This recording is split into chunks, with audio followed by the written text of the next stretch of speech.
this is kind of reminds me of also the heritage that they did for Tops. Yeah. Absolutely. I feel like I should be signing an autograph in the middle somewhere right there. It'd be kind of cool. So, gentlemen, I appreciate your time today. We're actually going to be discussing, we actually have to break this whole thing down into 2 episodes, I think. We're only going to cover from 2006, as it were, to 2010. We're going to talk about all the TNA sets, kind of briefly about what sets there are, kind of some key stuff in it, why you should collect it, and then move on to the next one. So I figured that'd be kind of cool, like what Chuckster and I did the WCW one, and it seemed to get some good reviews on that. So I figure we'll start doing the TNA one as well, since we got a new TNA set coming out. Definitely. So yeah, go ahead. Yeah, I just figured we could do them in chronological order from the very beginning right up to. Yeah, we did the same thing. We did the same thing with WCW. We did the same thing. Why not? And figured we'd do like a roundtable session on this one, and we brought good old Chef Carl on this one too. So. Yay. It's actually good to see you again, man. I got a lot of good positive feedback on the episode you were on. Like, you got to bring that guy back on again. Great. So let's just jump right into it, man. Let's start with the sets themselves really started coming out in 2008, but before 2008, which was the TRIstar. Yes. And before 2008, they actually did some promo cards in 2006. Let's start right there, Chuckster. What do we got first on the list? From they did. They released these at the national conventions throughout the country. There was a set that was released in Philly. There was a set that was released in LA. A set released in Texas. And these were done in conjunction with Wizard World conventions. Yes, right. Yes, they were. The Texas Wizard World, the LA, and then the Philly. And they weren't the size of a regular card. They were a little smaller. I think you had stated they were more like phone card size. And they're plastic, I believe, right? Yes, they were. The front of the card had their popular stars at the time. The back of the cards advertised coming to TNT network or whatever network it was on at the time. Spike network coming to this network on such and such a date. So it was just kind of a promo cards for the show, because up until then TNA was just doing those pay-per-views online. Yeah. And then they finally got a TV. They finally got a TV show, so they wanted to really boost those. The sets actually were very small. The one from Philly had 6 cards in it, but the ones from LA and the ones from Texas only had 5 cards in it. The backs were a little different. The fronts looked a little different. Almost all pretty much the same popular stars, but I've been able to get a hold of 2 of them. I haven't been able to get a hold of the Texas ones yet. Now they're 3 completely different sets. Yes, they are. With 3 completely different checklists. And the order of release actually was LA version came out first. It was in April of 2006. Then Philadelphia was in June of 2006. And then the Texas was in November of 2006. And these were not done by TRIstar. They were done by a company called Drop Cards. And they were done the size of like almost like a hotel room key, like a card. Right. And they're plastic, like you said, Chuckster, different backs, completely different checklists as well. Yeah, they were. Did you have any comments on those, Carl? Have you ever seen those? I have seen them. I've never owned any of them. I have definitely seen them. They were not my thing, because even though I like oddball stuff and I like the things that are a little different, I've never been a big quote unquote promo guy, because I think most of us, some of us older collectors, and of course that's you guys, we remember the days where, I mean, my God, there for a minute, promos were a really good thing. Yep, there you go. And then everybody and their grandma started making promos of everything. Yeah. Sports, non-sports, the whole gamut, and the amount of promos that got out there, people got burned on those. And I remember in the back of my mind, hey, people got burned on these. So I quit messing a lot with the promos unless it was something that led to a set that I was really excited about. And at the time, I'll be honest, this was during my dark days of wrestling. I went through a time where, I mean, after watching wrestling since the mid-70s, the dark side of Chef Carl. 2002, I quit watching for a couple of years. So this was actually during that time where I was not watching wrestling. Now, I remember getting the LA ones because at the time I'm living in LA. So right. I saw them and I'm like, well, these are really cool. And then hearing about them coming out, I think I actually picked up the ones in Philly, because I did that show as well. But the Texas one I had to hunt down because I didn't go to that show. And it's a cool list of names that they actually put out there too. So I mean, it's not there's no rookie things. If you really want to have a rookie of anything, maybe like there's a Christian Cage. First time they was done on a card for Christian Cage. Yeah. But you had like that first set, you had, Christian Cage, you had Jarrett, you had Raven, you had AJ Styles, and you had Abyss. Which was a cool little card set. And then for the Philadelphia one, because these are so small, we'll just go over them real quick.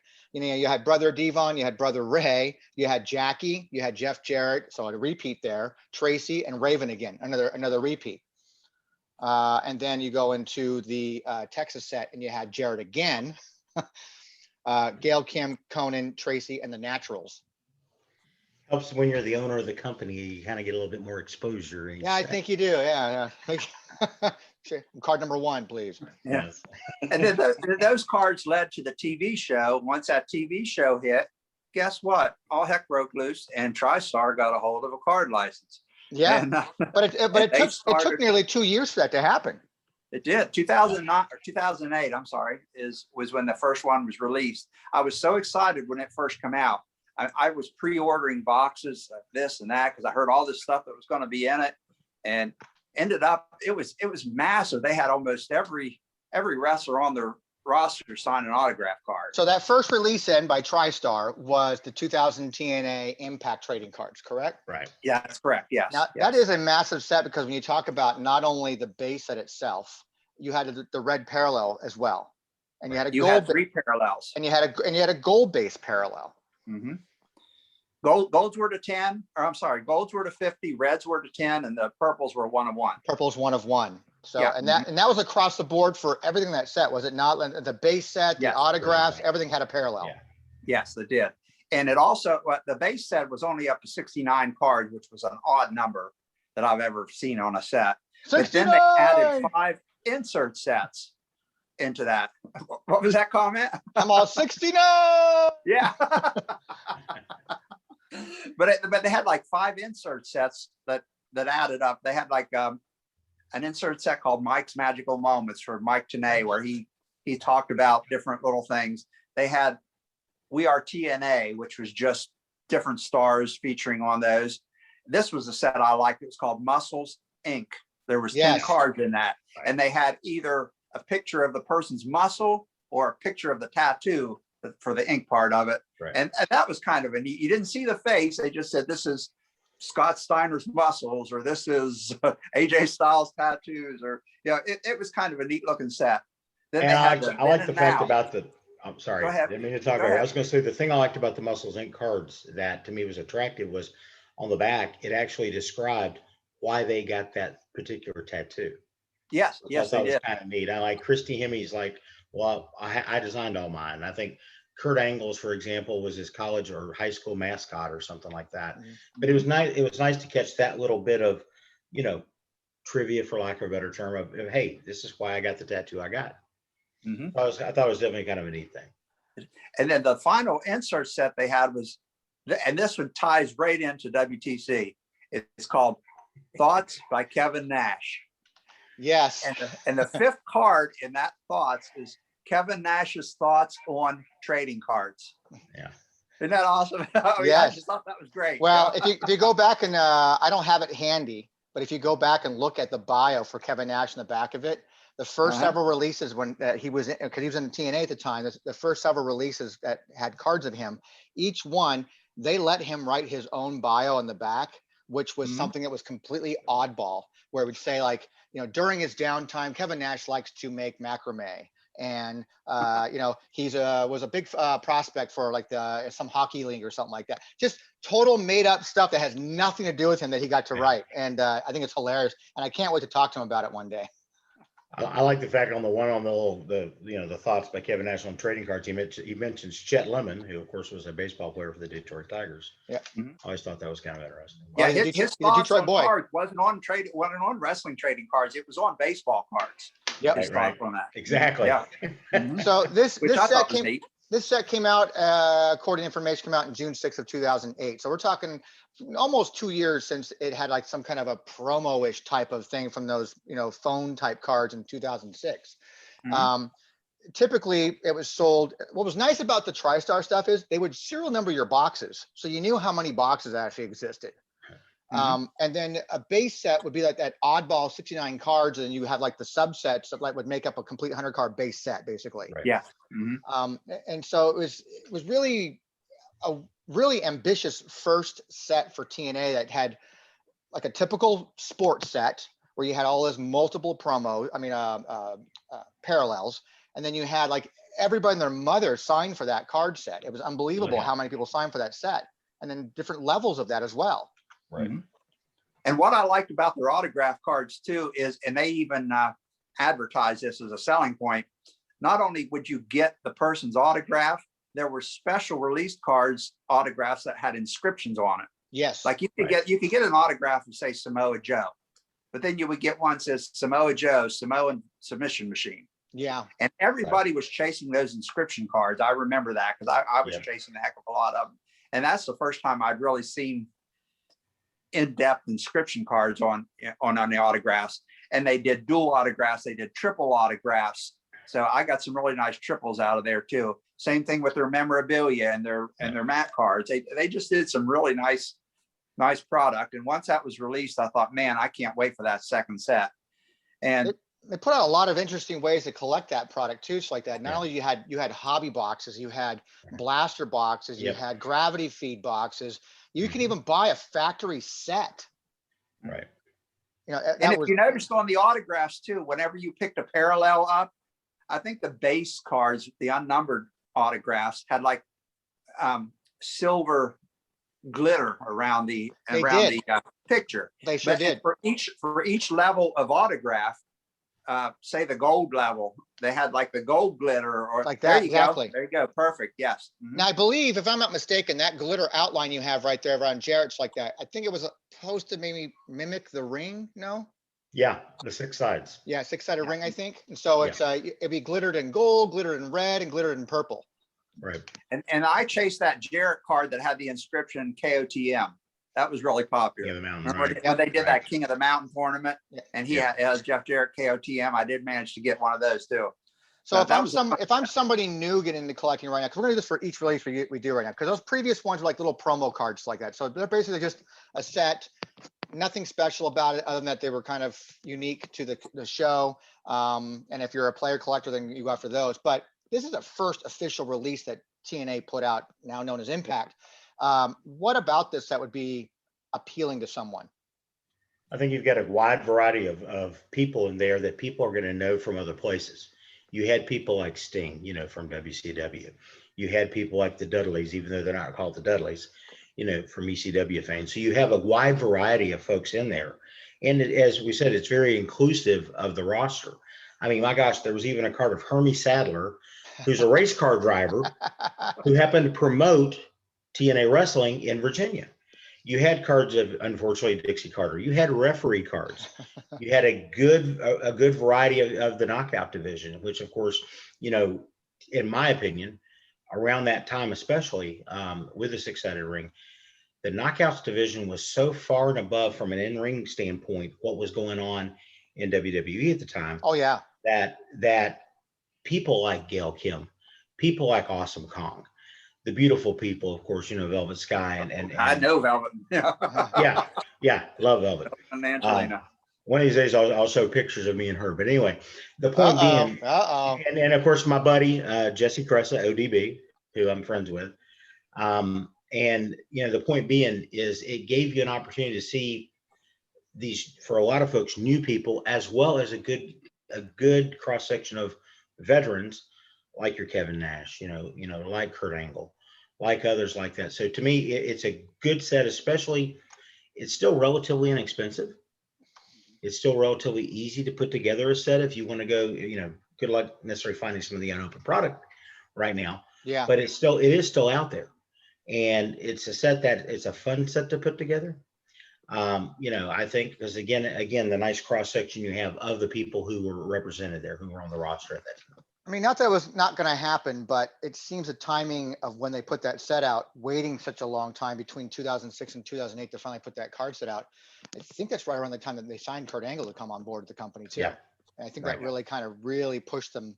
I mean, you had all your legends already there, but putting Right. someone like Kurt Angle who just came from WWE, like, oh my God, this guy's over in, that was a big deal.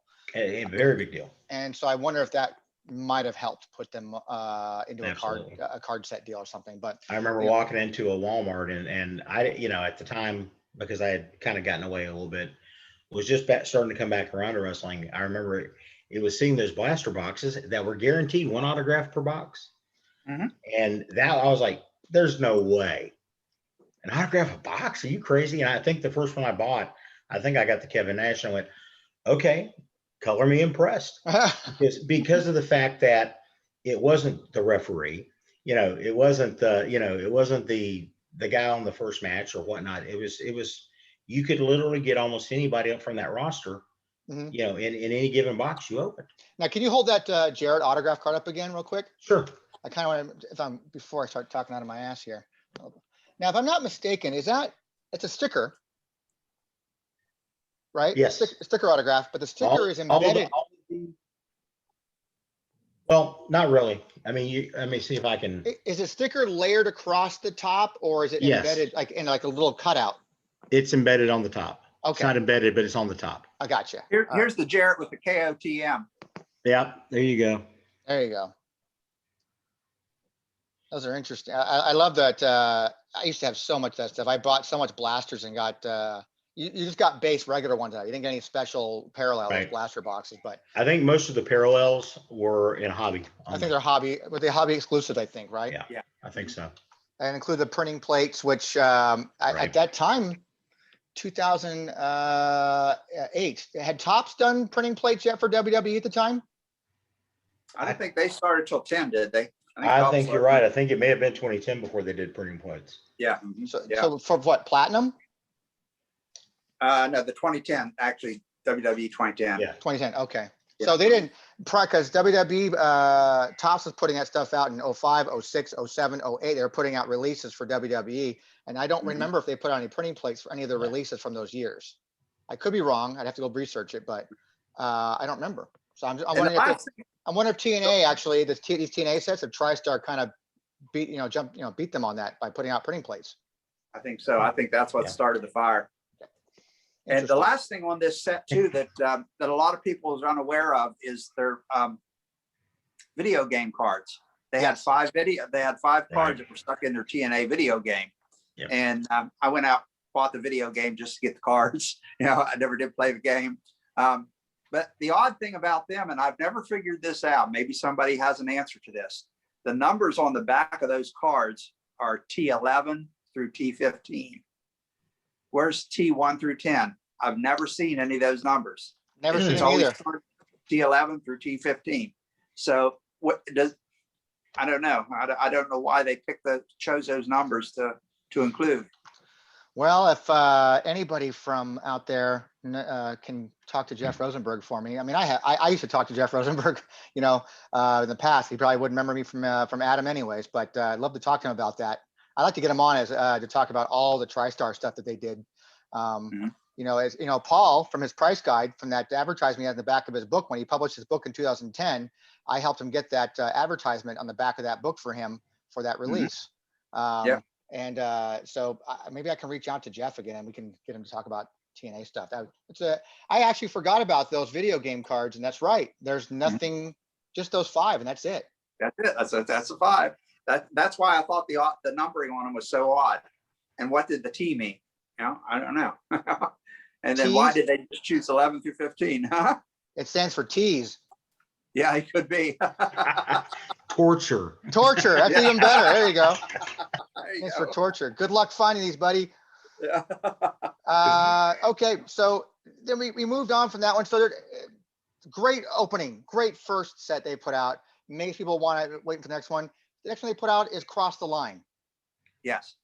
This actually was a really fun one for me. I bought up tons of Cross the Line because I don't know why I liked it. It just hit me. It popped.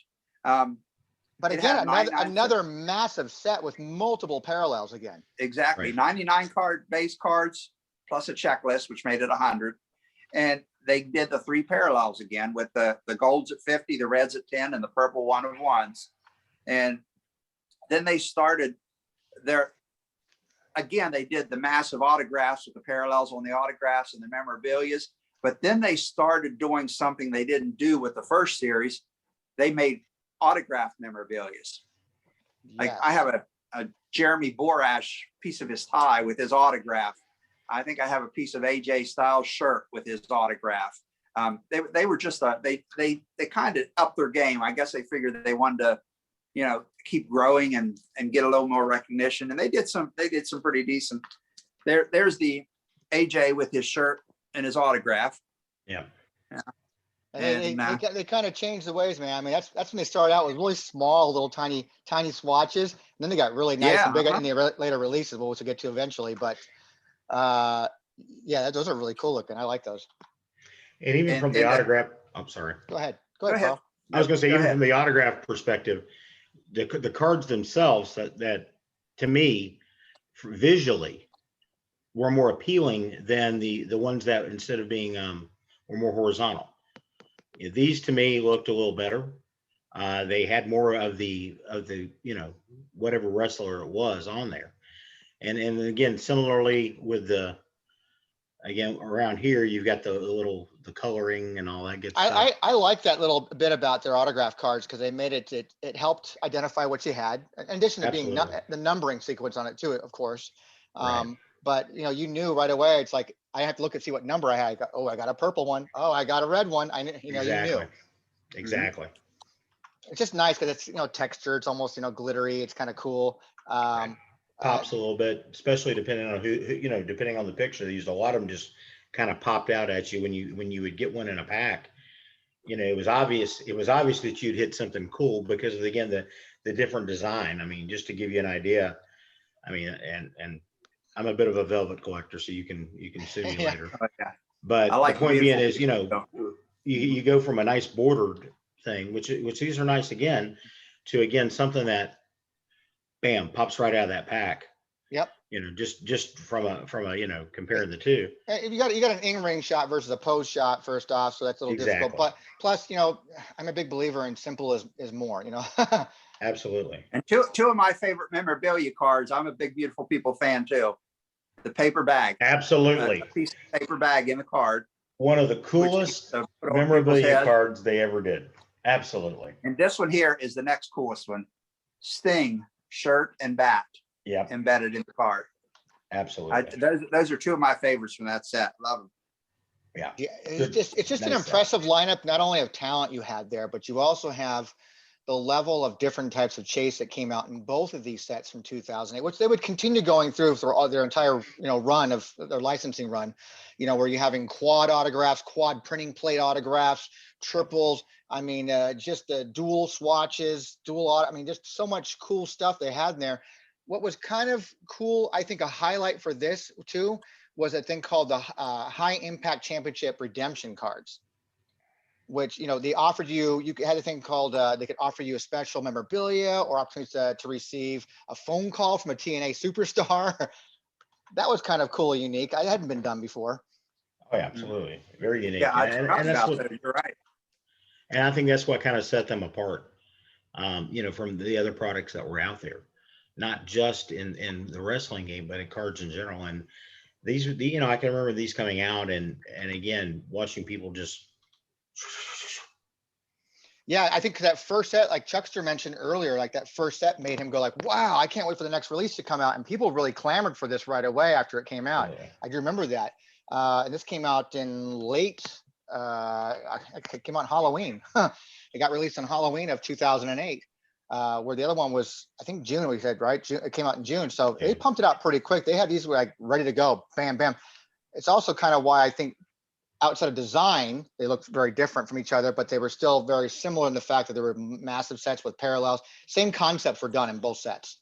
Right. They took it up a little bit, you know, with that, again, with that that set called the High Impact Championship Redemption Cards, which entitled, which I've never even seen one, to be honest with you, other than the images we have. Right. So Yeah, you I've had never one seen like mine. you can get like a baseball signed by a TNA superstar. You can get a photo Right. hand signed by a TNA star, a backstage pass to a TNA event, a black back personally signed by Sting, dual autograph baseball, a phone call from a TNA, and then tickets to a TNA event, which I think is awesome. Which I can't believe they haven't done for outside of a Transcendent now for WWE, where you get like a WrestleMania pass or a SummerSlam pass. They've never given away like you're entitled to tickets to a Raw show or a SmackDown show in your area, whenever it comes up. Which would be killer. That'd be awesome. Absolutely. Is there anything key wise, you guys, like as a collector? Obviously, we're all going to have like, I'm a player collector, I'm a set collector, I'm an autograph collector, but like something key wise that makes this one stand out from the previous one. We'll go with you, Carl, first. Honestly, it was a similar lineup as far as people. There were a few new people, but again, to me, it was no one that jumped out and said, "Oh, I got to have you." One thing that they did do that I thought was interesting with that second set, though, was from a standpoint of the parallels.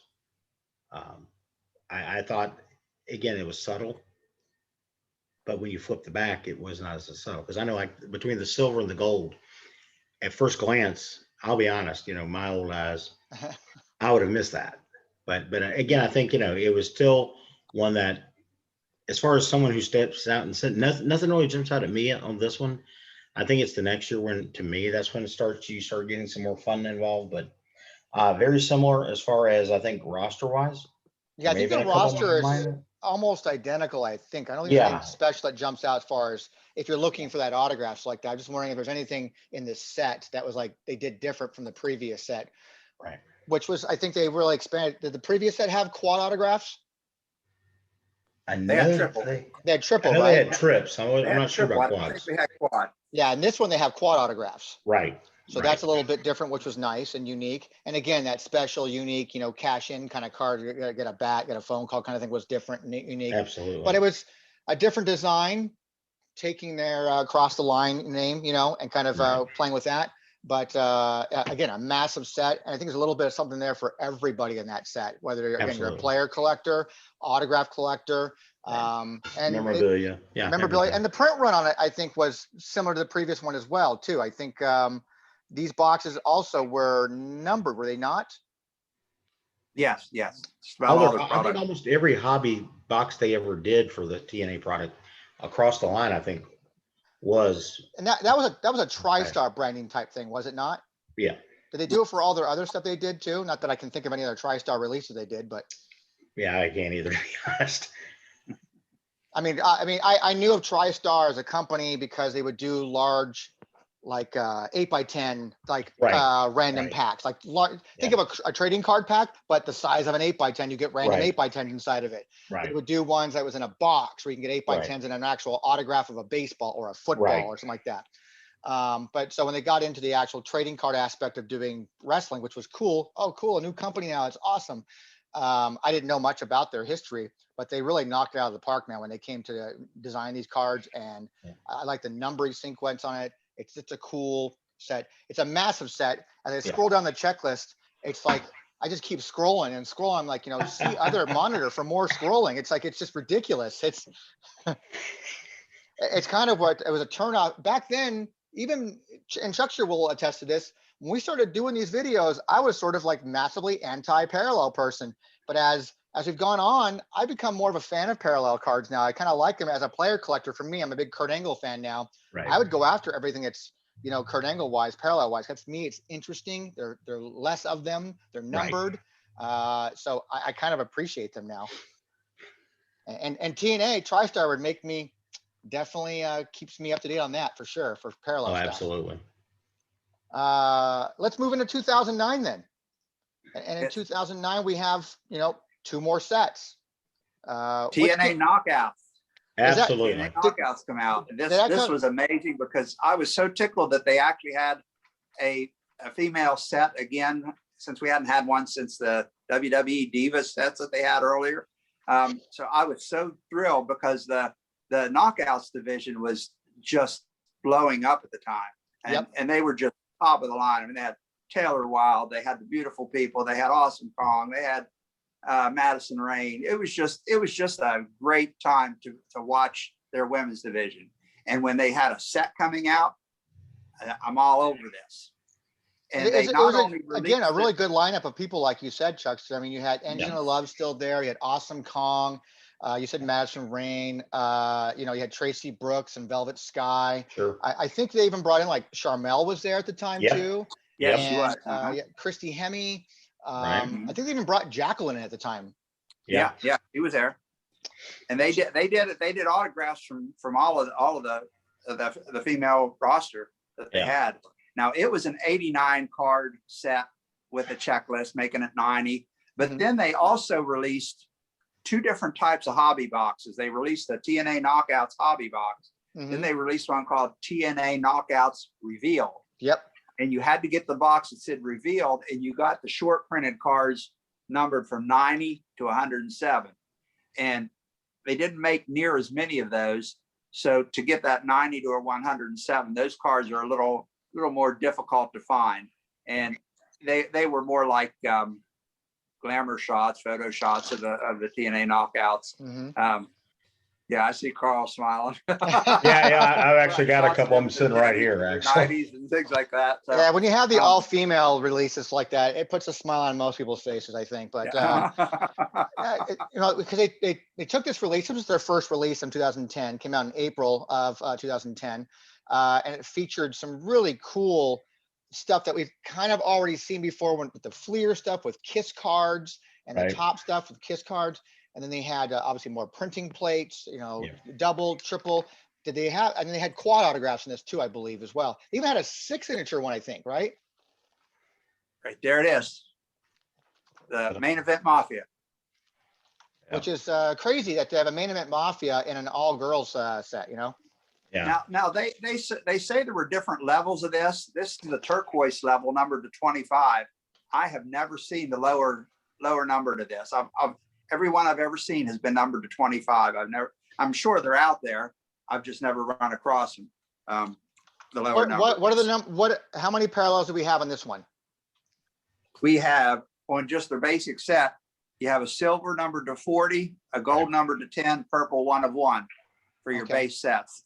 And then the parallels the inserts pretty much followed the same. So the inserts will be silver, gold, and purple as well, right? Yes. So yes, correct.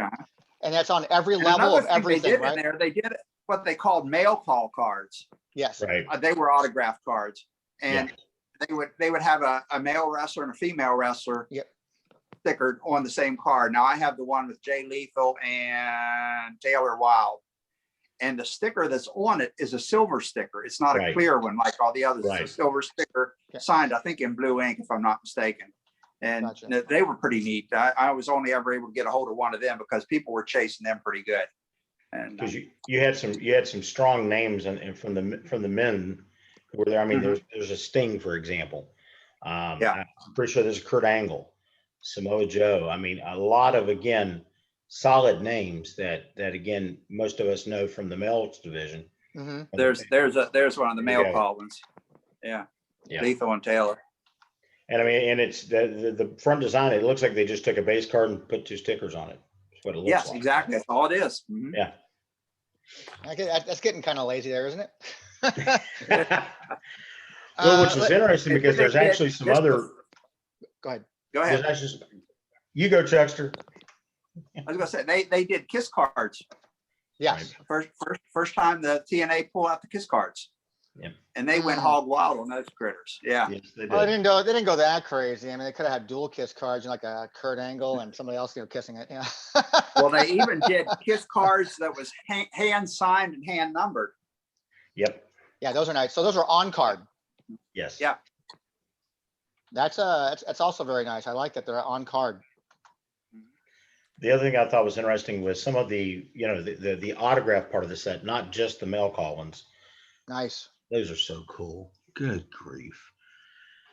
Chuckster, it's a good thing I don't live any closer to you, man. I'm just saying. Yeah. I don't think it would be good, but even but anyway, some of the basic autograph I got their DNA. We can clone them. Hey, there you go. Okay, now it's But- getting creepy, guys. Let's move along. But it was kind of interesting with just some of the autograph cards, because even within some of the, like the duals and the triples, there were some males interspersed in there. I think, for example, AJ Styles was with, gosh, I hit one and I ended up selling it. Engine of Love. Maybe Christy Hemme. It was an odd pairing. On the mail call, they have it listed as the pairing be Christine Hemme and Robert Roode, and then they had Not the mail call. Okay. So basically, take the basic autograph card, Yeah. and they had duels and trips of those. And some of those, like I said, like with the beautiful people, you had Cute Kip. So there's a triple that's got Angelina Love. Yeah. Yeah, you're right. They have the black signature curves. They're called signature curves, Right. dual autograph ones. So they had Christine Yeah. Hemme with AJ Styles, Yeah, and then Taylor Wilde with Abyss. right. And Some of those pairings were a little odd, well, but the other two they had were both women, paired together, but they had Right. the two different guys. AJ Styles and Abyss were paired up with women. right. That's kind of odd, actually. You're right. Yeah. And then they had a triple one as well too, where they had Right. Cute Kip with Velvet Sky and Engine of Love, and they had Jacqueline with James Storm and Bobby Roode. Which made sense because she was kind of like their valet manager. Whatnot. Correct. But some of them made sense, and some of them you're like, I don't get that. Like again, the Christy Hemme, AJ Styles, I don't get it. Still to this day, I don't get it. I like that that six signature one's kind of nice. They put in there too the black. I'm looking at the printing plates version right now, 1 of 1, which is only available in the revealed, because the revealed had some other high end stuff you can only get in that box, like Chuckster Right. pointed out. So like that one you can get like the Charmel, Booker T, Kevin Nash, Kurt Angle, Sting, Scott Steiner 6 signature autograph card, which that's just awesome. Absolutely. This is a massive checklist. I swear to God, it's Yeah. So when you go over, you basically have there's 50 revealed boxes and 150 only 50 revealed boxes and 150 hobby cases produced. With boxes being 24 boxes per case, 18 boxes packs per box, and 4 cards per pack. Yeah. The revealed box guaranteed 6 hits per box. You got 2 signature curves per box, 1 top drawer event use memorabilia card, 1 knockout kiss card, 1 parallel card numbered to 40 or less, a special revealed card, a 1 of 1 printing plate, or a second parallel card numbered to 50 or less, and a lips, leather, and lace card. Which is just reading it off is just like, why would you not want to buy that box? And do you guys recall what box prices went for back then? Oh gosh, I know the reveal boxes actually got up there for a while. And the reveals were like 99, I believe. 99 I think both hobby and reveal were less than $100 a box. I can tell you that. Right. Which would be Here's unheard of Here's today. the top drawer swatch autographs, top drawer stuff. Yeah. Having box prices at from that time would be, for those kind of hits in a box like that would be unheard of today. And that's why I think so much of it, even back then, so much of it got gobbled up. Now I do know, as of, gosh, I was living in New Orleans, so this would have been about 6 or 7 years ago, maybe. Places like Blowout, places like that, David Adams, they were blowing that stuff out for nothing. Yep. Mhm. I mean, nothing. And I mean, I was buying tons of it, just to break and, work on a set or whatnot. But that was the regular, not the revealed, of course, but because the revealed was just, like I said, that the revealed never seemed to come down much. They stayed pretty constant. Well, And it's I think also, it's also there's only a third of those released compared to the actual hobby boxes that were released, Yeah. So obviously they're going to be short printed. And I as we're going through these sets, we're almost done with 2010. We've got one more set to go in 2010. 2009. I'm 2009. Sorry. Yeah. So 2009. Sorry. Well, no, we're in 2010. Are we not? 9. We're 9. We're still in 9. Knockouts is 9. Interesting. You're right. We actually have a wrong release date on here, so like that. Because I got it. Actually, the checklist shows that it was released in April of 2010. So, but you're right. So if we're going through here, the release like that, do you think it's going to be hard for someone to go back and find still boxes of the stuff that we're talking about right now? I'm not saying it's totally out, not out there, but there's not very much of it out there. I can remember back when I first got on YouTube and was really kind of, looking around there. There was a cat out of Tennessee, and I don't remember his name now. But he was breaking that stuff. He was buying cases of the blasters and cases of the hobby, and was breaking them all the time. And so the point is, I know a lot of it. And like I said, 6-7 years ago, when Blowout and all them had a bunch of it, I bought a ton of it. And it was a case of, again, just opening it up, enjoying it. For me, because again, it was not a set that was readily available where I was living at the time. It was nothing I couldn't walk into a Walmart even and see this stuff at the time, even though I think some blasters actually did finally made it to Walmart. But a lot of that got gobbled up. Similar to today's, blaster thing, people were buying it up because of how hot the knockouts division was, and, even within people who were at the periphery, if you will, of the wrestling hobby. And so a lot of that, there's not a lot of it out there. I'm not saying it's impossible. I'm saying it's difficult. And Chuckster, at that time, you were obviously heavily buying boxes at the time, or because you're a set builder too. Oh But- yeah, I was boxes. Blowout and David Adams was my two big go-tos. Yeah. And Did you ever buy a case of it, or were you only buying box at a time? Holidays where they would run specials, on a holiday. They would mark down so many, and I would go in and just grab what I could. And our Walmart actually carried the blasters of this knockout stuff. So I pulled out, and there was like an autograph in every box again. Right. So Right. so yeah, I was really into that. Did you buy just individual boxes? Did you ever buy a case? I bought just individual boxes. I was one of those weird people that I didn't want to buy the case. I wanted a couple boxes out of a case from here. I wanted a couple boxes out of a case from this place. Yeah, hope you can get all the massive hits from everybody's case. Yeah, exactly. Yeah. Exactly. Yeah. To this day, my local dealer kind of laughs when I buy stuff from him. He'll bring the case directly from picking it up. He'll bring it and meet me. He'll open the case in front of me, and he laughs because I always pull from the left side. If I pull from the right side, I get whammed. If I pull from the left side, I usually get a good deal. And he just laughs at me. He said, "Why do you choose the left side all the time?" I said, "Did you ever hear that? Your heart's on the left side. You got to follow your." Oh, he's getting all sentimental about it. Oh, wow. Look at him. Oh, good God, Chuckster. That's even cheesier than stuff I say. Gentlemen, so with this release, before you wrap it up, what makes this set unique, besides being an all-female kind of release like that? But what's good about this release? What should people really focusing on? What's kind of a key thing? Any short prints in here? Anything that's worth going after? I don't think people realize this, but this was the first set that had Dixie Carter's autograph in. See, it's a good key point right there. Yeah, Dixie was the owner of TNA at the time. Yeah, and that she signed for the set. I thought that was pretty awesome. And the Main Event Mafia 6-card autograph. I think those are probably, to me, the two important cards out of this set. That card's got to go for some decent money out there, I would think. And if not, it's got to start going up in value. It's a hell of a lineup of people on that card. Right. Mm-hmm. Yeah. That by far is the key card of the set. I think, again, there are a lot of people out there who are still trying to put revealed sets together because again, so much of it got open, but a lot of people aren't letting go of them. And I mean, even the non-paralleled ones are going for decent money. Yeah, you can find the 89 set pretty easily, but you want to get those revealed cards, you're going to be paying money. I don't even think you're going to. I think you got to buy them a card at a time now because I don't. Yeah, absolutely. I think that's a key. And plus, I mean, in right, wrong, or indifferent, the photos there are a couple of them are actually kind of risque. Quite frankly, Tracy Brooks.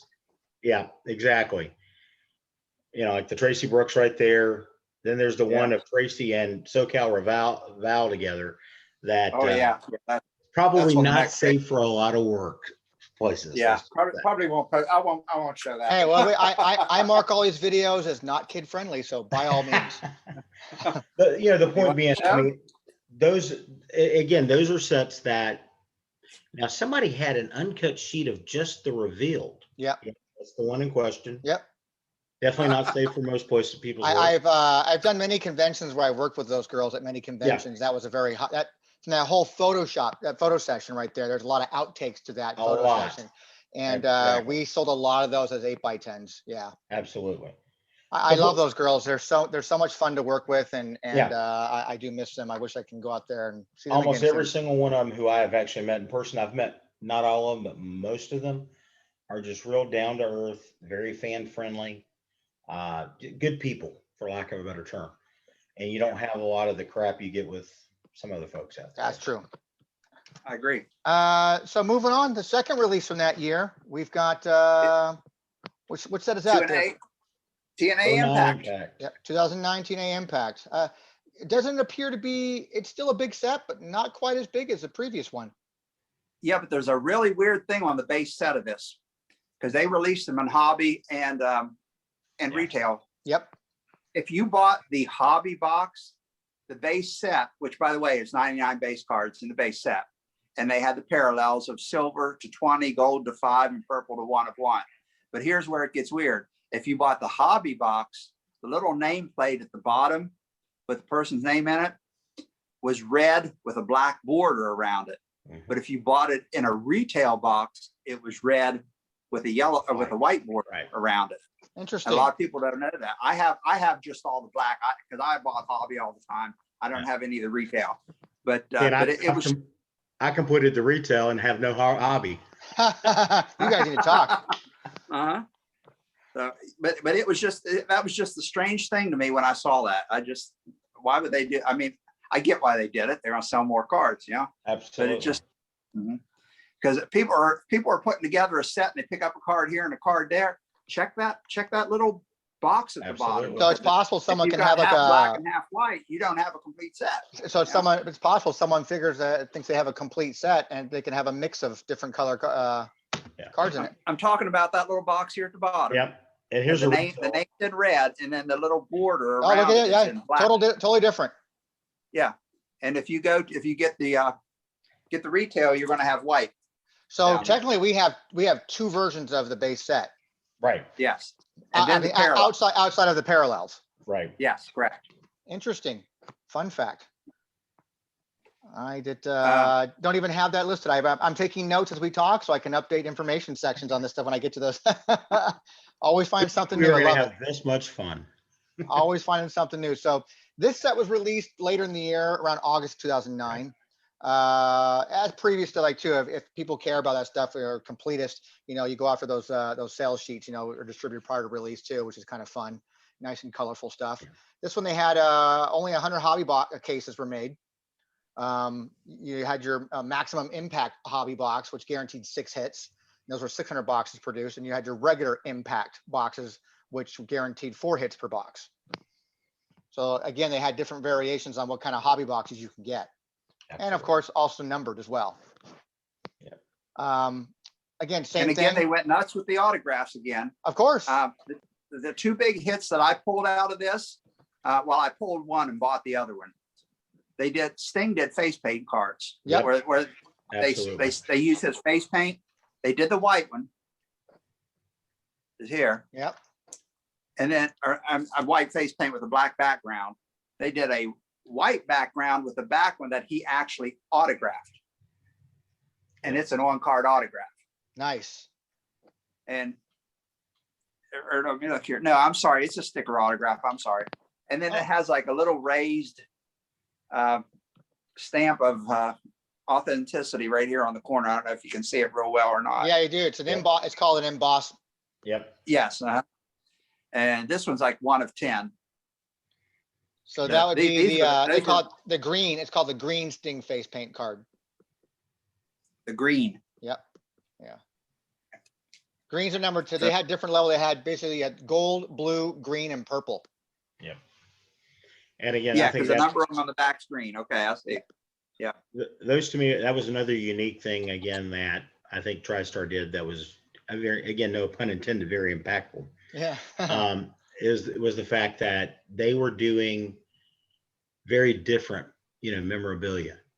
It was not just a mat. It wasn't just, things like that. They were taking, even closer than a shirt, the face paint. Face paint is Just awesome. some very unique things there. And I think, again, whoever at TriStar came up with some of these ideas, marketing genius. Yeah. They crap ton of it. They brought out in this one too, they brought back, like the previous year for Cross the Line, they brought out those redemption cards that you can redeem for something kind of cool too, Yeah. called high impact championship redemptions, where you can get like an 8x10 or an autographed baseball. Because TriStar was big on getting baseball signed, just big on that stuff.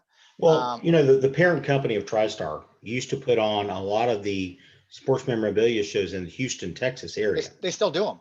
Yeah. And so because of that, they constantly had people through there, of every kind of sport, non-sport movie, whatever. And even back, I can remember in the early 80s, how big it was for people to have football players sign it, or US presidents sign a baseball, or whatever. And that became a thing. And, there's not a convention. There's not a convention that goes by that I haven't done over the years working with talent where somebody at least one time brings a baseball to get signed. Yeah. Because that's their thing. That's just their thing. They collect baseballs. They collect talent. It doesn't matter who. But I didn't play baseball. I'm an actor from this movie. It's like that, but that doesn't matter. That's what they collect. I remember someone was doing astronauts on baseballs. Oh yeah, that'd be awesome. And again, the point being is that was part of TriStar's shtick. Yep. Outside of what they were doing with the cards, and so I think because of that, it became a natural, evolution of that, where there's let's just get them to sign a baseball. That was part of their the redemption stuff was again getting baseballs done, 8x10s, and you had dual versions of those too, a dual 8x10 sign, dual baseball sign they would give away, and again a phone call, tickets to a TNA event, and they also had one which was a backstage pass to a TNA event. That's what I would have wanted. Give me the backstage pass. Back in the days when when I worked for RVD back in the days, I don't talk much about it publicly, but when he out of California, when TNA did a tour there, I drove with Rob up different stops, and they would have the thing I remember most about events during that time wasn't so much the matches, it was always Don West. He was pumping merch before, during, and after every event. I can't tell you a match I remember seeing. I just remember Don West, post, okay, folks, make sure you get out there and you get that. And he just kept going and going and going. And they were always giving away backstage access. Yeah. Nice. What's funny is fast forward even now past the time where Don West was no longer with the company. When we were living down in Mobile, we came to a show over here at the Mississippi Gulf Coast Coliseum, TNA show, house show. And no Don West, but they were still pumping. Yeah. That's right, guys. If you buy the Velvet Sky package, not only do you get a meet and greet with Velvet Sky, but you also get, whatever it was. Yep. They would give away they were pumping out so much DVD products, action figures. Absolutely. It was every event I ever went to that was a TNA thing, whether it be, traveling with Rob or going to some special event. I remember doing in Comic-Con San Diego, TNA set something up there. Was a private party thing that was an invite only thing with Jax when they took over the license. And they were it might have been Jax, yeah. Anyhow, you got a grab bag walk in there, like full of DVDs and action figures, some trading cards, and you got to meet Kurt Angle and RVD, and they had a wrestling match there with Kazarian, and it was fun stuff, and it was always, you had unprecedented access, unlike a WWE event. They gave you a lot of access to the talent. Absolutely. And so even though they were giving that kind of stuff away, well, you had to buy it, you didn't give it away, but it was so readily available even at live events, it was still cool to buy a box of trading cards and get a redemption that entitled you to something like that, Exactly. And I mean, how cool would it be to not have to pay $13,000 for a box of Transcendent to get some kind of, basically you're paying for access, and just have randomly buy a box of Chrome or the new Heritage coming out, and I pull out the redemption to go to a pay-per-view of my choice. It's basically get my own ass there, but I get tickets to to go to the actual event. Exactly. Might be more inclined to buy a plane ticket now to go someplace to go. I get to go to SummerSlam. Hell, I'll go. Yeah, I'm down. Let's go. But that was really cool and innovative. I love this stuff. It was really cool with these Impact releases, and they just continue to keep going. And again, like I said before, this 09 Impact set seemed like a little. even though it's a big checklist I'm looking at, it's still a little lighter than the previous two releases. Yeah. Now, there was also an error card in their signatures that a lot of people's not aware of. They just kind of overlook it. It was one of their dual impact or one of their dual autograph cards. It was Mick Foley and Jeff Jarrett.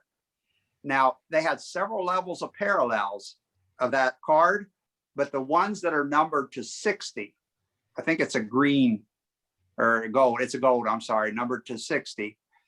All of them, they reversed the stickers on them. They put Jarrett's on. That's right. Next to Foley. Yeah. Yep. Yeah.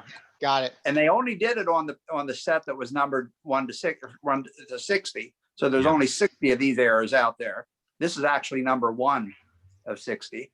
Nice. That's the first mistake they made. The first mistake. Now they made. is that the only error in that set? Is those two? That's the only one I've found. That's the only one I've been made aware of. It's the only one I've tracked down over the years. So all 60 of those are wrong, Right. All 60. Yeah. and it's only of the Jarrett and Foley. Right. Yes, correct. And if you got a different level, I think if it's like a number to 99 level or Yeah. a number to 40 level, they're correct. It's just the one that's numbered to 60 is wrong. And that's the green, right? I believe. I can't. No, My eyes are real good, but I can't remember the. No, I'm sorry. It's gold. gold. Gold. I'm just taking notes, guys. Just taking notes. And then I remember a lot of people talking about this too. Is this set is actually the first set that actually mentioned social media on any of their cards. They did a cartoon caricature card of Mick Foley with Yep. oh, what's his name? Jeremy Borash. Jeremy Jeremy Borash. Borash. It was a tweak and tweet. The Yeah. tweak and tweet connection. And this was actually a card that people were fighting over for a while. I mean, they were really wanting this card. Mhm. This one actually took off. And I think it's kind of a neat looking card.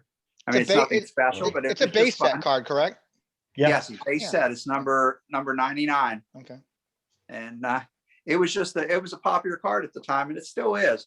It's the only caricature card in the set. The rest of them are actual photos. Very nice. But That's cool. That was an interesting little. They also kind of brought into this something they had done with some previous sets about like, when they were kids. There's some very unique pictures of some folks in there from their childhood. And Oh yeah. Oh, it was. And there was also, then and now, right? yeah. And then there was Yeah. like a Christopher Daniels card with him and his family, for example. Mm. Kind of a family portrait. And I was like, okay, that's a little different. Yeah. But I think, and maybe that's one of the things that kind of made, again, I think may have made the TNA product a lot more, you got more in depth with. Yeah. The then and now. Yeah. Exactly. But you got more in depth with the wrestlers. And I think, the whole experience, the access, you talked about. Mhm. And again, I can remember the house show that, again, a lot of access to a lot of people. That's something that was always kind of a hallmark of theirs. And I think that also made a lot of the wrestlers made them more real to a lot of folks. Sure. You got to know them a little better. And again, like I said, with me, having met a lot of the knockouts from over the years, they were genuinely nice people. And so as you got to know these folks, as you got to know more about them, like so-and-so played soccer or so-and-so played hockey or whatever, you had that connection to them that maybe you didn't have with a lot of, other folks, WWE. Yeah. It definitely brought you closer to the talent, made you feel like you were kind of part of the company a little bit more. Exactly. And yeah, it's you don't get that kind of thing today. Yeah. I don't even know if you get that. You think they get that in AEW? Does AEW have that kind of feeling, Chuckster? I don't watch the show, so I'm not sure. When they were doing live stuff, was it still too big that it was just? Was there a connection that's missing from other organizations, or no? No, Not to get No, too I off topic I here, feel- but yeah, I don't get that feel from it. so it's still kind of like it's hard to get access to their talent there, I would think too. So I would think, yeah. I wonder if 'Cause, TNA, I wonder if they keep them Impact is still that backstage. way. I wonder if Impact is still that way to this day, if they allow that kind of access, or before, obviously pre-pandemic, of course, but if they allow that kind of access to fans. Well, you have new ownership for one. Yes. And from my understanding, I do know that they've been doing a lot of things, and it reminded me a lot of Don West. Whereas I know something has cropped up a lot here because of the pandemic, where are the virtual signings and things like Sure. that. They've done a bunch of that. They're still actually, Impact is still very active on eBay selling memorabilia. You know, Don't even want to get started on that. I have a long story about that. yeah, and they got their little hologram, but the thing that I did like is the fact that they would have certain people, you know, as a guest on these live feeds, and whether it be, you know, whomever, Rosemary, for example, and Decay and those cats, and you know, they sign it and they auction what they just signed, or they sell what they just signed, or hey, we've got this turnbuckle from Bound for Glory that's been signed by 5 people or whatever. Yeah. But the point is they're doing things like that. So they're definitely, in my opinion, still very interactive with the fans, more so than say WWE is. So they're really engaging still, which is cool. Right. Maybe That's awesome. not to the level when Dixie had the company, but the reality is it's still, that's still something that's definitely pushed. It seems Gotcha. like. Any key stuff out of this set that anybody debut in this set? Anything that's kind of different, unique out of here? Let's see here. I showed you my pick. Bobby Lashley, it was his first TNA card, but I think he had previous cards. No one jumps out. What about you, Chuckster? Nothing? No, nothing. No, I showed you my couple key cards that I had from here. Yeah, and those I think the key of this release here, though, is what you pointed out here. It's the Sting cards, those Sting unique absolutely Sting face paint cards. Absolutely. Those are so cool and so different. I like the embossing authenticity on there where they emboss it. Yeah. It's just a really cool thing, I think, and that's really different. I think that's what kind of the standout feature for me. That's the standout feature for this release. I know they also had Kiss cards as well. I mean, yeah, that they had, again, a lot of the standard fare that they had been doing, but you know, again, there was always a lot there with the TNA sets. There was a lot of different things and different quote unquote hits that were available. Whether and that's something that's something throughout all the TRIstar products, by the way, and we're going to jump into 2010 here now, is they give you a lot for your money in a box. Absolutely. Whether you bought I hate to say it, whether you bought a basic hobby box or some sort of a revealed short print type hobby box, you were still getting hits. I mean, you were getting good hits, you know, 3, 4, 6 hits in a box. Yeah. You know, so it was really worth your while. Like, and again, box prices weren't crazy. I can't think of a box from them that was, you know, over $100 from release. Today, I'm sure a good box would be like a reveal box would probably net at least a couple $100 if you can find them. If you can find them. What is our first set in 2010 to quickly go over, Chuckster? Oh, this is where it gets real. We're talking about TNA, the new era. The new that era. Was the first set released, and it's also the first TNA set that brought Hulk Hogan into the picture. Yep. Hulk Hogan dominated this set. Totally dominated. Now, it's during this time frame, I don't know if it's from this set before we get into it, that he dominated so much of this product during this time. Did they not just make a special subset just for him that wasn't even available in the product? It was available outside the product, but it was tied into the product.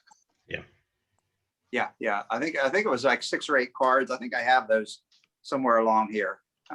And where were those cards released? Well, we'll get into it. So this first set here we got is the first one called, like you said, it's called the New Era. Yes.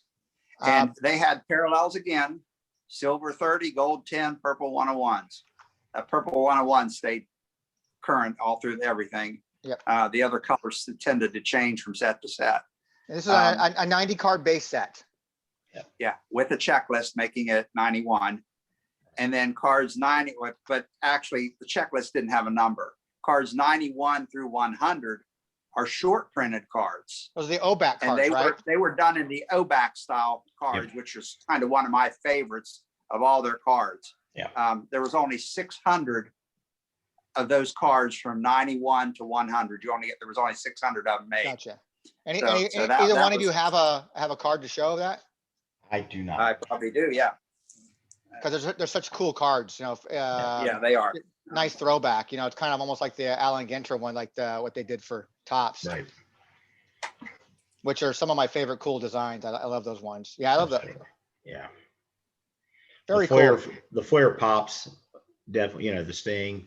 Oh, all that pops. I mean, the background drops are awesome. I mean, whoever designed those, great idea.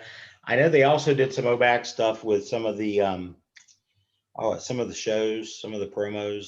Yep. Like the National and things like that, and they would bring certain people in to. These are those. Yeah. Those. Well, let's just say National Convention Series. This one here is the National Convention Series. Right. These two are still from the base set. These are from the National. Yeah. And I know those were hot. Can't imagine how, why. Yeah, no clue. And if my memory serves me correct, I think they were actually at the National. Yes. We're signing. And there are a lot of those promos that you'll still find out there that are signed. I kind of would like to have them unsigned, to be honest with you, just to have it for my set. Yeah, exactly. I'd like to have it just because it's Velvet Skies on it, because Yep. Like I said, now this release only had 100 hobby cases. Yep. Again, 24 packs per case, 12 boxes, per mini case, because you can get them. You can get at this time you can buy from TRIstar. You could have bought a mini case or a full case, and a full case is 24, and a half case is 12. 2 mini cases per master case, basically. So you had a master case and then 2 mini ones. That's right. Then you had a hobby box, which the guaranteed 6 hits. Again, just 6 hits, man. You get 2 autographs, an event used memorabilia, a parallel card, and 2 exclusive OBAC cards. Yeah. You had those Hogan bonus edition cards, and they're found exclusively in a Hogan bonus edition card boxes. Found them. I got them. There's 6 of them. Yeah, there they are. Yep. Now, exclusively in a Hulk Hogan bonus edition card boxes. Cards are factory sealed and exclusive bonus edition foil packs. Only 500 cases produced, 12 boxes per case, 24 cards per box. 1 guaranteed autograph per box, and 60 Hogan autograph cards numbered from 9 or to 1 of 1. Just Hogan, like you said, Chuckster, just dominated this. He did. He was all over this stuff. They took advantage of the fact that one of the biggest names in the business like that comes over to the company, and we're going to print out some money here. Oh yeah. And then they did their memorabilia with like triple swatches. Right. Which is pretty cool. And it's also the same set they started spelling out the wrestlers' names with swatches. What I mean by that is like Hogan, Hogan. Yeah. Any of those short printed? They did. Yeah, these. Well, no, I'm saying like on the back. Like any specific letter, was it short printed? Like it was harder to get the H than it was the O. Oh no. They were parallel numbered. Like the set I have is numbered to 50, but then I have a couple here that's numbered to 199. Of course, there's plenty of H's and O's. Levels of parallels. There's no shortage of O's. No, no. and they did. Although I didn't get all of these yet, they did Velvet Sky. Yep. I got SK, and they did Ric Flair. Oh no, I'm sorry. Ric Flair is the next set. I'm sorry. Can't see that one yet. Don't confuse our viewers, man. But and for about 10 minutes in TNA, the Young Bucks used to be in TNA. That's right. That's right. And then they were gone. They called themselves the Bucks, Jeremy Buck and Matt Buck. And there's a swatch card of them in TNA. So, would this be? It's not their rookie card. I'm sorry. That was in the next set. I got to jump the gun on that. You are just jumping the gun all over the place. I am. That's why I said these sets are so massive. I'm kind of confused on them. These last couple, the 2010s. But I do remember them being in there. Young Bucks. That was called like the Generation Me. Yeah. Now, would that be considered? Did they have cards before that for those guys? I don't think so.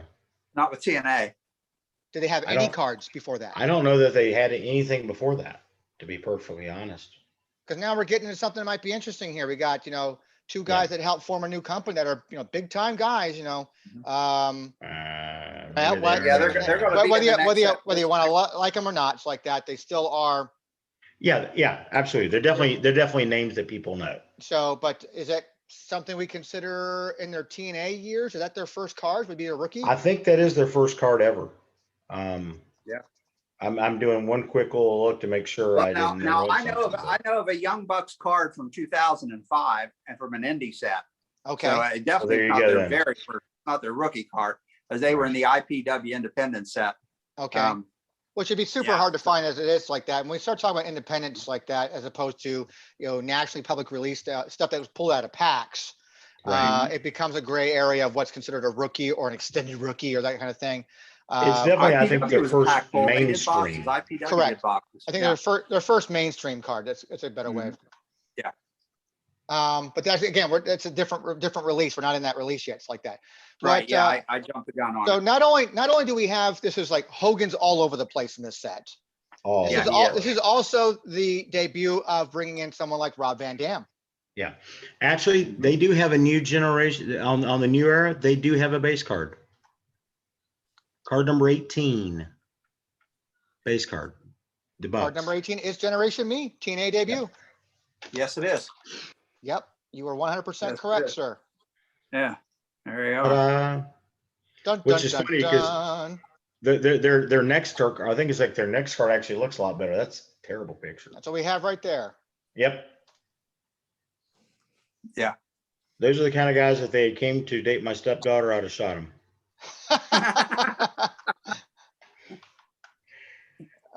So we have, a debut section in this, which surprisingly in this debut does not feature. Well, we have Scott Hall's debut. We have Jeff Right. Hardy debut. We have Right.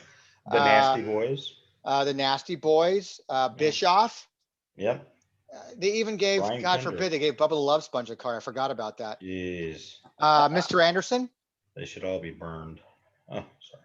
Mr. I mean, Anderson. technically, even Ric Flair has a debut card, Correct. and that's that. But surprisingly, you don't see an RVD, No RVD. although he is in the set. Right. He is in the set. Was he? Now you're gonna get me looking. I know he is because in the Yeah. Monday, there's a thing called Monday Night Magic. He's part of that set. It's, Right. Rob Van You're Dam right. arrives in TNA. Yeah. Card Which number is- 86. Which he arrives at TNA. Then how come it's not his debut card? How come Exactly. they have the Why little? does- It has that little icon on the front that says TNA debut. It's Crazy. really weird that it's nothing. He's not in the debut section of this set. Yeah, that's crazy. And there he is. Ta-da! We got Chuckster over there digging through his stuff. There it is. Got her. Yeah, we were just showing it. Yeah, I saw it. And we got so a lot of Hogan stuff in here. So this set would probably be really known because it has So much Hogan. just so much Hogan. But there's a lot of other big names that came that arrived. So it'll be their first TNA Impact type of or just Right. TNA stuff. The RVD, the Ric Flair, the Eric Bischoff, Generation Me. I think it's even more interesting than the Hogan stuff. It's going to be like stuff like Generation Me. It's going to come play into when we finally get an AEW set. People might start going, oh, well, I got my first, this, that. No, this is like their first card is in this set right here, I think, outside of an independent set. Right. Mhm.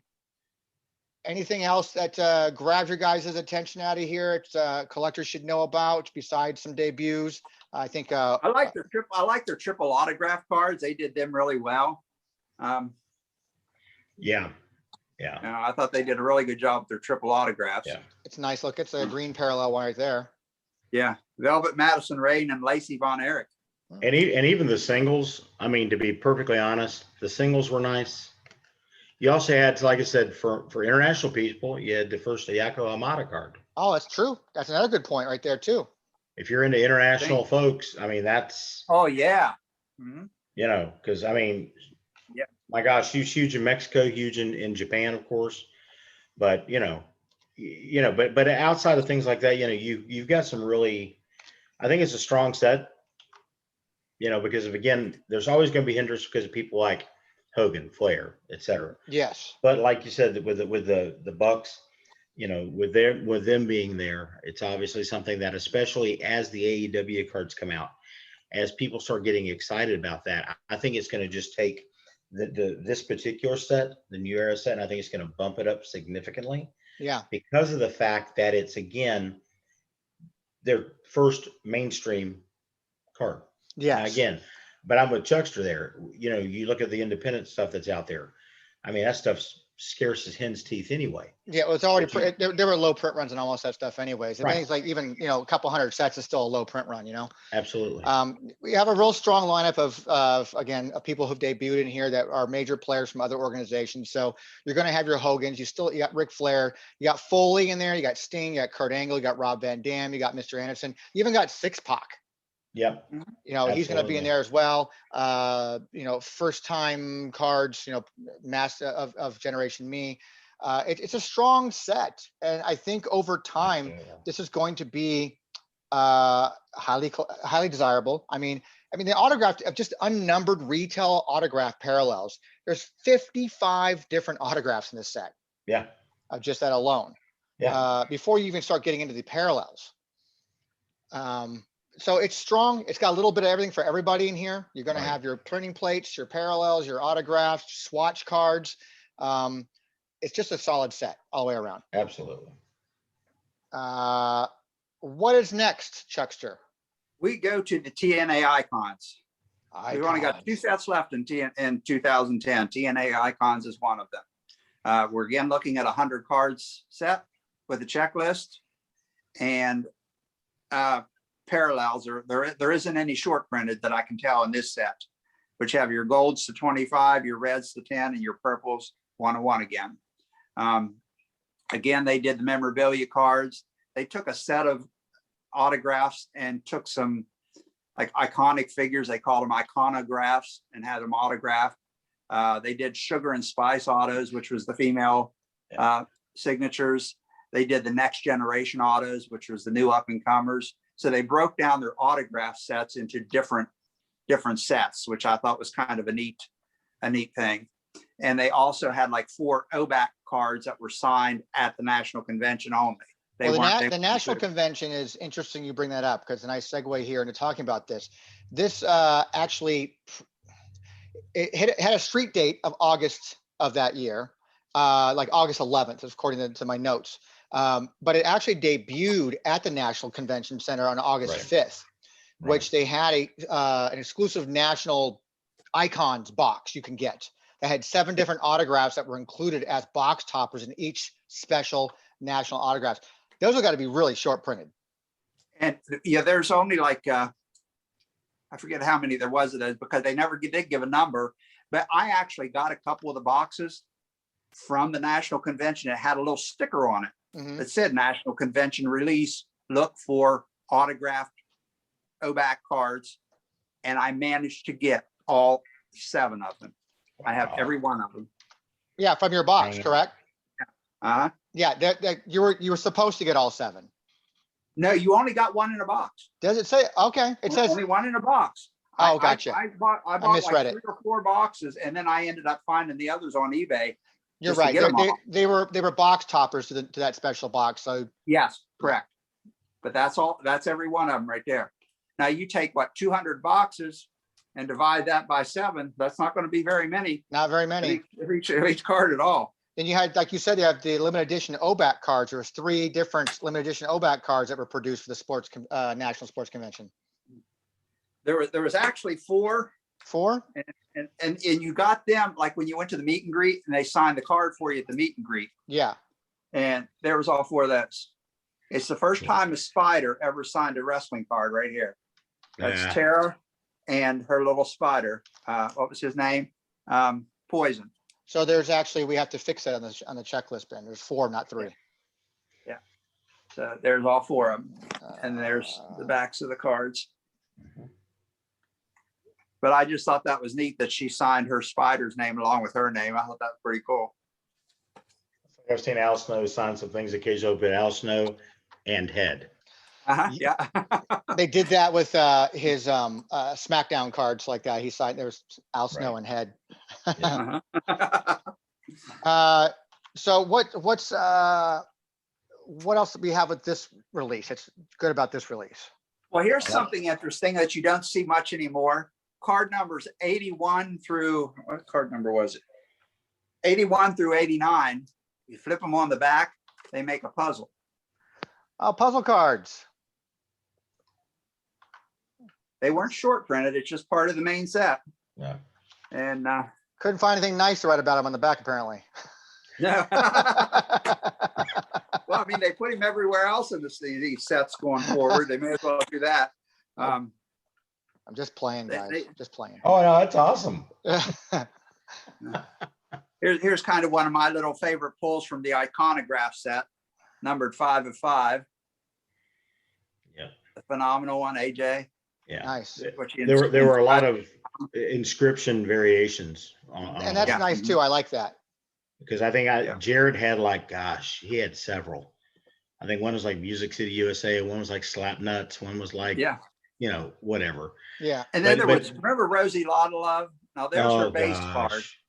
But then here's her inscription card, 250-pound sex pot.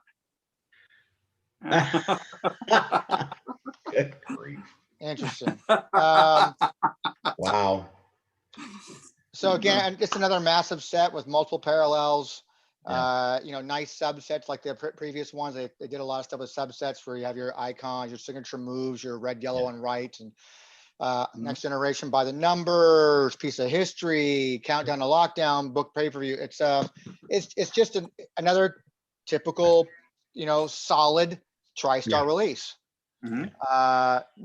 Nothing to me that I'm aware of pops out at me like, you know, this, what makes this different from the other sets? Anything from you guys besides the lettering? Dual autograph of the Young Bucks. Yeah, true. Dual autograph Young Bucks. That's correct. And I think that's definitely a card that you're going to see. Now, was that in there? Because what I had was a dual swatch. What I had was a dual swatch. Yeah, yours is from Extreme. This is actually just dual autograph. Oh, okay. It's just a dual autograph card of both of them. I don't have one.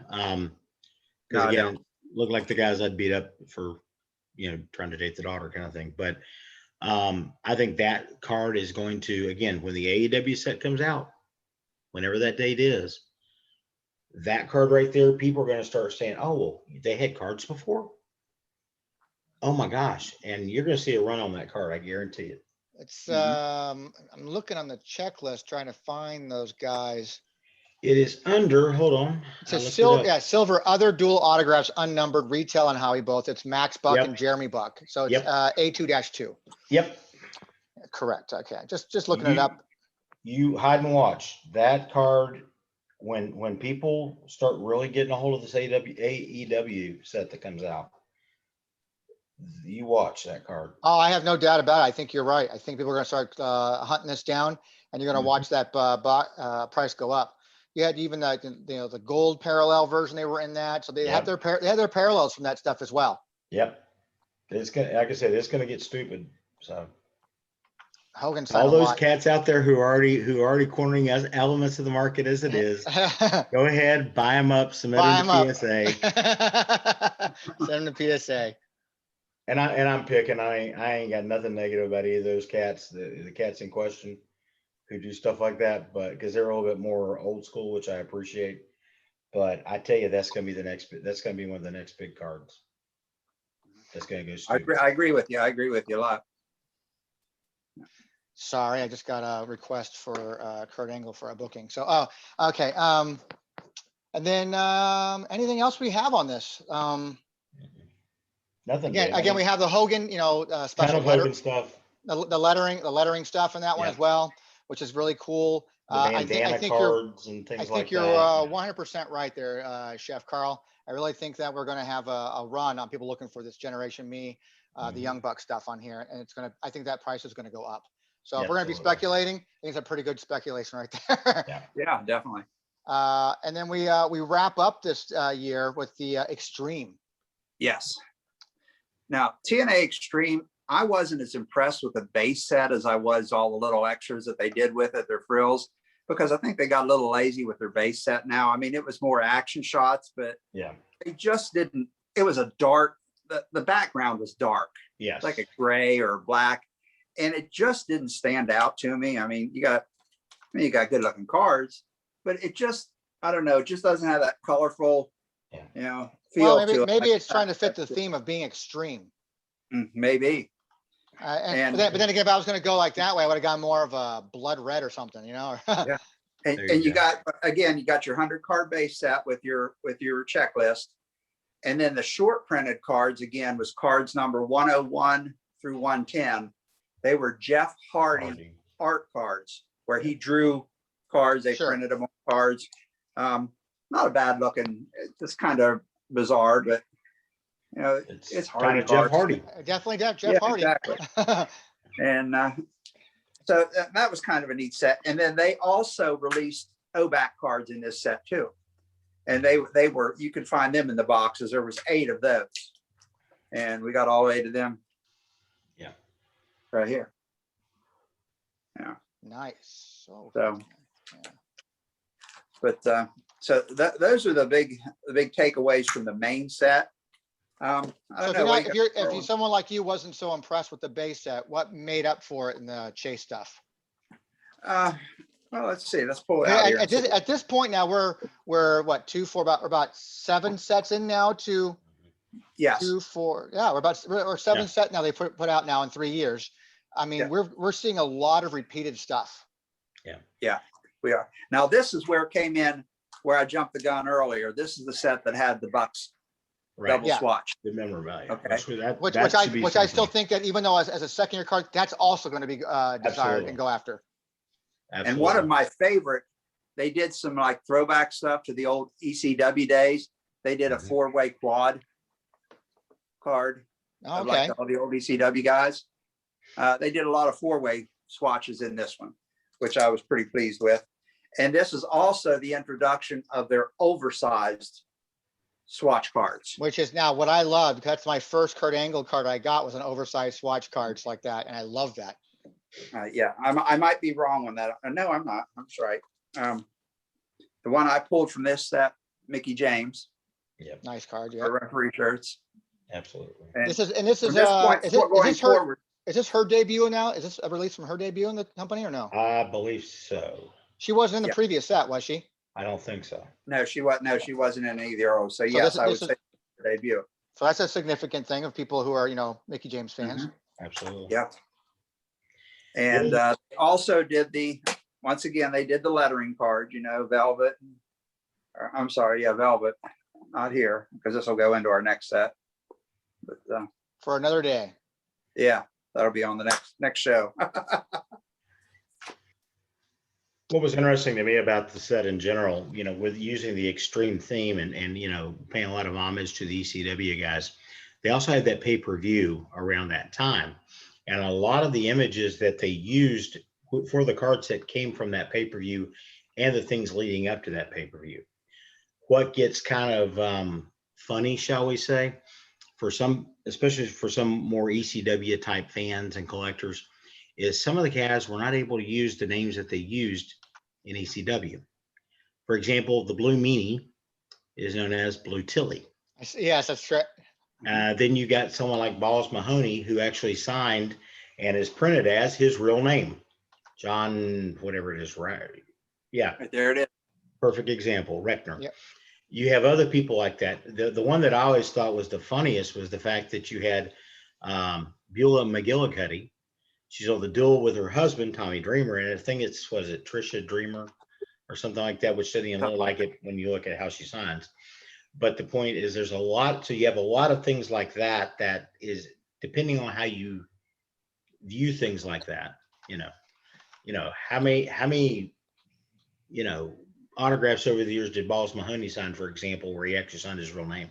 Yeah, that's a really interesting point. A very good point. And we have a lot of ECW alumni in this set too. And case in point, which people forgot, and because he just recently passed away, we have New Jack in this set too. Absolutely. Oh, yeah. And I don't think that there was a New Jack autograph card before that. I don't think there was, because he never appeared in WWE. ECW, the only quote unquote card sets that are out there from the old ECW are little one-offs. The figures, and there's for the figures, and if you have the Japanese stuff that came over from BBM and stuff like that. But as far as a mainstream release, there really wasn't one. No. So this is kind of, you know, again, And up until he passed away, he did have an official autograph card on his website you could buy. I think you can right. still buy. But before that, there was never a New Jack autograph card. This would be his Exactly. debut autograph. And I mean, you have other people in there like Sabu. I don't know if Sabu had ever had an autograph card. He did for WWE. He did one for their Chrome. Okay. Okay. I just noticed on this Balls Mahoney card, after his name in parentheses at the bottom, Yeah. is a BM. Yeah. And out from his Right. name, he put the initials BM. We can't we can't see it. Oh, I'm sorry. Other way. The other way. Left is right and right is left. There you go. Yeah. Yep, we saw it. And in fact, if I'm not mistaken, on the website, on the original checklist on the website, it actually says that. It does. I'll have his Yeah. name, John Reckner, or whatever they pronounce it, and then BM, B.M. Yep. Yeah. And I think as more of the guys from the, you know, the ECW years are passing, there's a lot of really good stuff in the set, there is. just from an autograph standpoint. I mean, they even And have like memorabilia. you're gonna have New Jack, and then you have the Gangsters sign a dual autograph. You have Mustafa and Yep. New Jack in this one. You have Sabu signed for this. You have Raven, which he'd signed previously before. Right. You have Al Snow and Kid Cash and Tommy Dreamer. You know, RVD, Swinger for Johnny Swinger. Right. Right. Yeah. Johnny Lou. You have Brother Yeah. Runt. Yeah. But you got guys like that. You even had, I think, if I'm not mistaken, did they not have one of the ECW and ring announcers had signed? Joel Gertner's in here. Oh, yeah. Yes, he is. What's there's a referee dual card, if my memory serves me correct, maybe. Here's your Yeah, Gertner, who I've met, and he's hilarious, by the way. That's a crazy dude. you know, if some cool stuff in here. I like it because it's a little ECW-ish. So yeah. And it's also where the people started getting a little sloppy with their autographs. Like Angelina now just does an A instead of her full name like she did in all the previous sets. Yeah. Now we're getting into the let's rush and get this done kind of deal. You know, the fun's over, I think, now. Yeah. Well, signing. it's also another big card set of 56 people signing cards again. So, well, could be more than that too. We start counting some of these guys are only one off on duels and stuff. But again, you know, you have your same typical parallels where you have your green and your gold and your you have red in this one.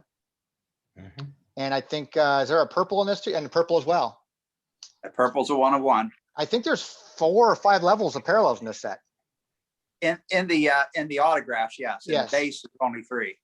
The base, you only have silver, gold, and purple in the base. Again, we're doing singles and duels and triples and quads, and then we have the 6 autograph parallels as well. So just a lot of really cool stuff in here. Printing plates. Again, all the usual suspects are here. A lot of first-time people kind of showing up, really capturing the extreme side, I guess, trying to push that through. Because, you know, they're taking some of the old school guys and then meshing with their, you know, their homebrewed guys like Abyss and things like that and try to, you know, make a big set out of that, you know? Yeah. One other big thing out of this set that I almost forgot about because I don't have one. They did the lovely locks out of this set.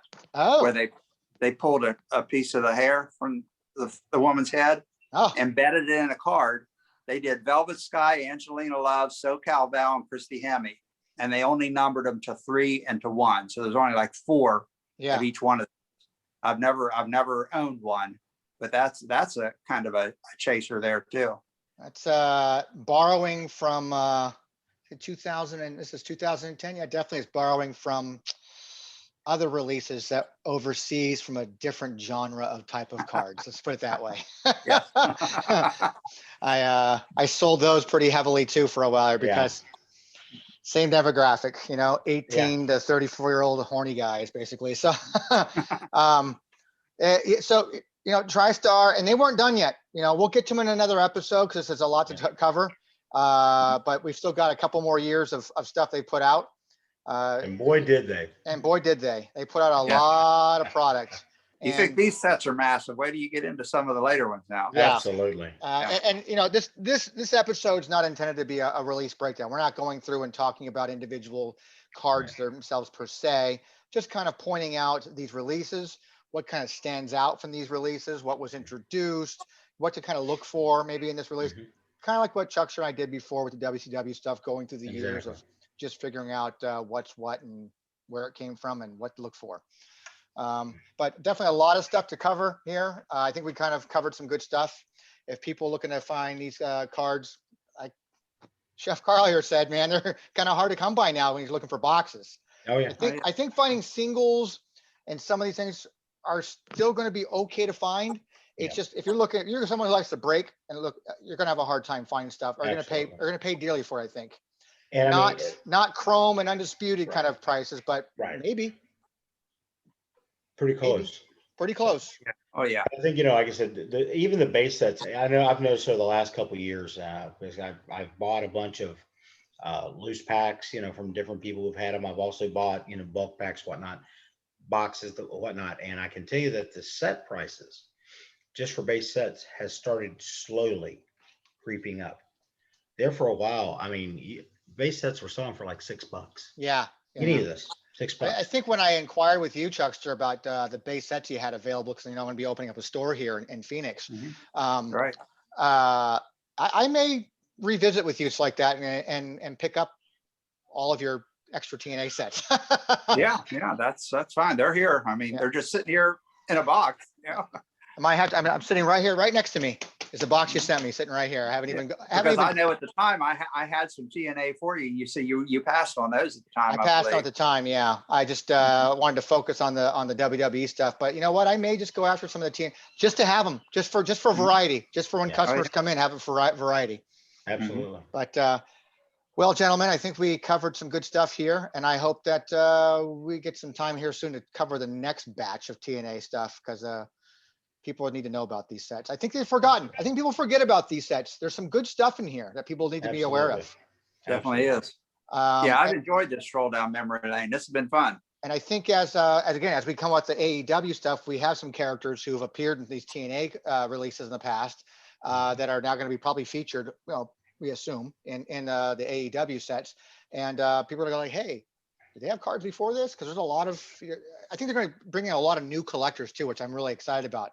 Not only as longtime collectors of wrestling cards, I think they're going to be attracting some new collectors because of the new generation of people who are just into AEW stuff, Right. And they're going to be hunting some of this old stuff, and I think it's going to be fun. Especially if AEW on their show takes the impetus to mention it and just mention the product. And they seem like a company that would do that. Boom. Yeah. And I think when they do that, hey, coming out from such and such, March 1st or whatever the day ends up being, October 30th or whatever, new AEW Dynamite cards or whatever they're going to call it. Yeah. I mean, I think that someone like Tony Khan is smart enough to do something like that. And I wouldn't put it past him to, feature a spot, maybe not even a commercial, and paying for commercial, which would be awesome. But even just like, incorporating cards and a storyline. It's like the guys in the back room, like, going, hey, and get attacked and cards go flying everywhere. It's like, I mean, something like that. It wouldn't surprise me. Or even somebody like Britt Baker opening a pack of cards and go, well, why is there one of mine in here? Yeah. I'm picking up for a card, but I can't get a figure. What? Good stuff, guys. And I, as always, I appreciate your time. I hope anybody who watches or at some point even listens to this, has ideas, talks about stuff like this, comment about it. What was your favorite? What did you like? What did we forget about? Maybe someday down the road, we'll just tackle one set and really go through it and nitpick the crap out of it and just really break it down. But I hope people enjoy this. I think we'll be doing more of these down the road here, I think, too. Absolutely. Definitely. Yeah. I'm looking forward to doing the follow-up. Absolutely. Thanks, guys, for your time, and I really appreciate it. And I hope to get you guys both back on again. Thanks, Carl. Good to see you again. Absolutely, man. Good to see you too.